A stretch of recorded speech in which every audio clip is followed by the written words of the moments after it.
Is traditional America gone for good? That is the subject of this evening's Talking Points memo. Emotions still running high after last week's presidential vote. Many who supported Mitt Romney feel somewhat betrayed, and there is anger as well as sadness in the air. My pal Dennis Miller believes traditional America has been vaporized, that it is gone for good. Do I think I'll ever see it go back in my lifetime to the other way? No, I don't. I think this is it. Do I think it's the America that I saw from 18 to 58? No, I don't. Is that the end of the world? No, it's not like I was in the shower this morning and found a lump in my armpit.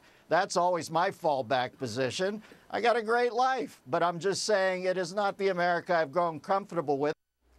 Now, I've given Miller's election take a lot of thought, and I disagree with him. I believe traditional America can come back, but it will take a very special person to make that happen. Let's look at what happened 6 days ago. President Obama received about 62 million votes, 11% less than he got in 2008. So he's slipping in popularity. Mitt Romney ended up with 3.3 million fewer votes than the president. Close, but Romney got 2% fewer votes than John McCain garnered in 2008. By any measure, a poor performance for Governor Romney. Remember, McCain was running right into a recession. So it was more about Romney's failure to build on McCain's vote than Obama doing anything. A stronger candidate would have defeated the president. Mr. Obama won the woman vote, blacks and Asians, but it was the Hispanic vote that really nailed Romney. 71% of Latinos voted for the president. And that was a difference in Florida, Virginia, Colorado, and Nevada. Other states were impacted as well. Romney took white males and independents by significant margins. But when you bunch it all up together, when you bunch it up, it was an entitlement vote this year.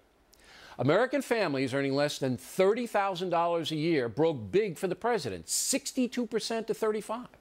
So it's clear that left-wing ideology did not win the day for Barack Obama. Big spending on federal programs did. That's the key, because many in the media would have us believe that liberal ideology was confirmed by this election. It was not. However, secularism is certainly eroding traditional power. No question about it. Those Americans who attend religious services at least once a week voted for Romney 59-39.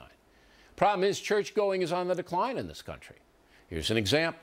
Despite the president's controversial insistence that some Catholic entities provide birth control and after pills, Catholics supported Obama 50-48, down from 2008, but still a surprise to some. But only about 30% of American Catholics now attend weekly Mass. So you can see the impact of creeping secularism on the religious vote.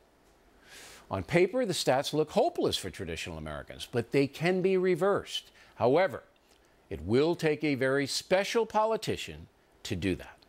By the way, Mitt Romney didn't even try to marginalize secularism. He basically ignored it. A mistake, because President Obama is the poster guy for this secular progressive movement. The key question going forward, is the SP movement good for Americans, no matter what their ethnicity or economic condition? And the answer is no. 3 vivid examples. Secular progressives champion a do-your-own-thing philosophy. No judgments about personal behavior are allowed in that arena. The public school system has adopted that philosophy, and that's now wreaking havoc on American society. In 2010, about 41% of American babies were born out of wedlock. That's up 8 percentage points since 2000, and up an astounding 23 percentage points since 1980. Babies born to unmarried women drive poverty. Every study shows that. And American minority groups are the most affected. In 2010, 73% of black babies were born outside of marriage. 53% of Hispanic babies were. The number was 29% for white babies. So the cycle continues. Minorities are more affected by poverty because the traditional family unit has broken down in those precincts. And rather than trying to reverse that, secular progressives want more entitlement spending. Nothing about changing libertine attitudes.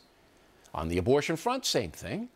Rather than trying to discourage taking the lives of millions of fetuses, the SPs have created a mythical war on women, screaming that so-called reproductive rights are under assault.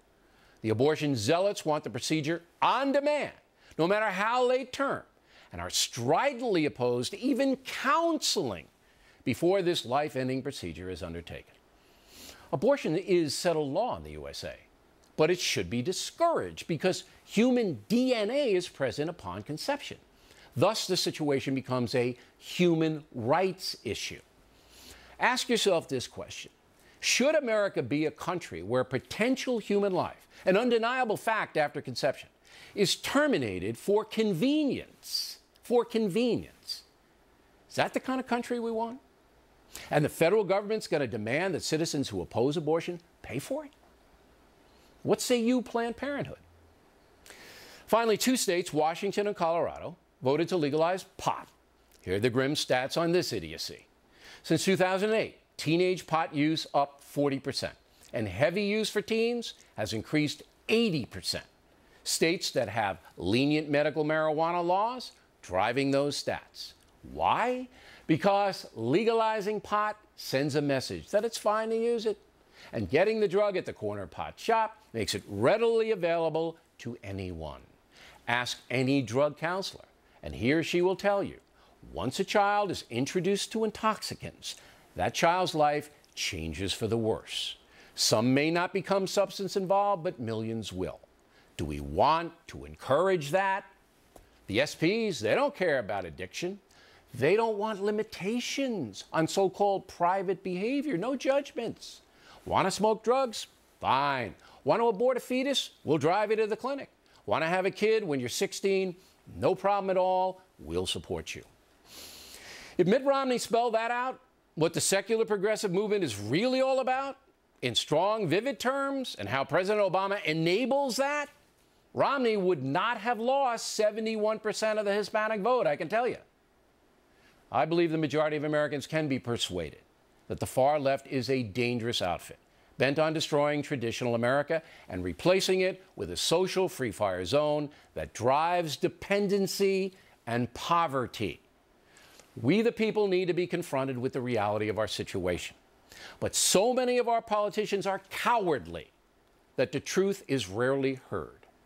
Well, tonight you heard it. And maybe 4 years from now, what's really at stake in America will finally be heard loud and clear. And that's a memo.